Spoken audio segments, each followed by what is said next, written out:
আৰম্ভ কৰাৰ পিছতেই আমাৰ এডিসি বাইদেউ আহি আমাক মাছপথত ৰখাই আমাক প্ৰতিশ্ৰুতি দিলে যে আমাৰ যিখন স্মাৰক পত্ৰ আছিল সেই স্মাৰক পত্ৰৰ কপিটো লৈছে লৈ তেখেতে কৈছে যে মোক 2 ঘণ্টা সময় দিয়ক 2 ঘণ্টা পিছত মই আপোনালোকক মাতিম এইখন পঢ়ি উঠি আৰু তাৰ পিছত আপোনালোকৰ লগত আলোচনা কৰি আমি এটা সিদ্ধান্ত কৰিম আৰু সিদ্ধান্তত উপনীত হ'ম আৰু আমিও এডিসি বাইদেউৰ এই যি অনুৰোধ এই অনুৰোধ ৰক্ষা কৰি আমি আধাতেই আমি আমাৰ যি ধৰ্ণা কাৰ্যসূচী এই কাৰ্যসূচী স্থগিত ৰাখি আমি কাৰ্যালয়লৈ আমাৰ গোটেইখিনি শ্ৰমিকক আমি যাব দিছোঁ আৰু 2 ঘণ্টা পিছত আমাক যেতিয়া মাতিব আমি তাত আলোচনা কৰিম কৰি নিশ্চয় কিবা এটা সিদ্ধান্ত ওলাব বুলি মই আশা কৰিছোঁ। আপোনালোকে কি বিচাৰে? আমি বিচাৰোঁ Nalbari MT road, Nalbari PNC road, Nalbari Barua road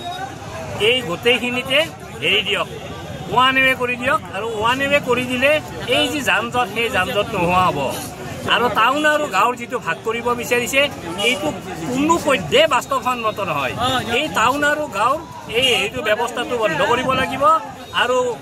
পৌৰসভাই যিটো নেকি পইচা বা ৰেজিষ্ট্ৰেশ্যনৰ নামত পইচা লোৱাৰ ব্যৱস্থা কৰিছে সেইটো কোনো পধ্যে সম্ভৱ নহয়। গতিকে আমি এই ৰেজিষ্ট্ৰেশ্যন হেৰিটো আমি উঠাই দিয়াৰ কাৰণে আমি দাবী কৰিছোঁ আৰু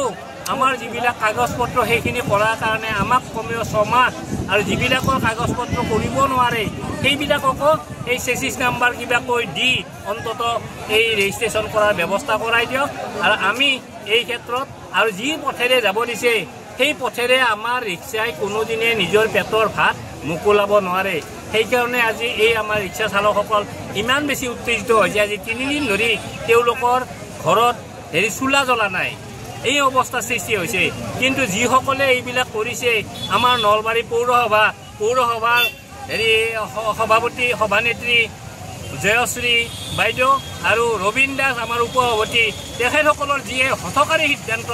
এই সিদ্ধান্তৰ কাৰণে আজি এই অৱস্থাটোৰ সৃষ্টি হৈছে আৰু আমি প্ৰশাসনক সম্পূৰ্ণ সহযোগ কৰিম আৰু সহযোগ কৰি আমাৰ এই সমস্যাটো আমি সমাধান কৰাৰ কাৰণে চেষ্টা কৰিম। ধন্যবাদ।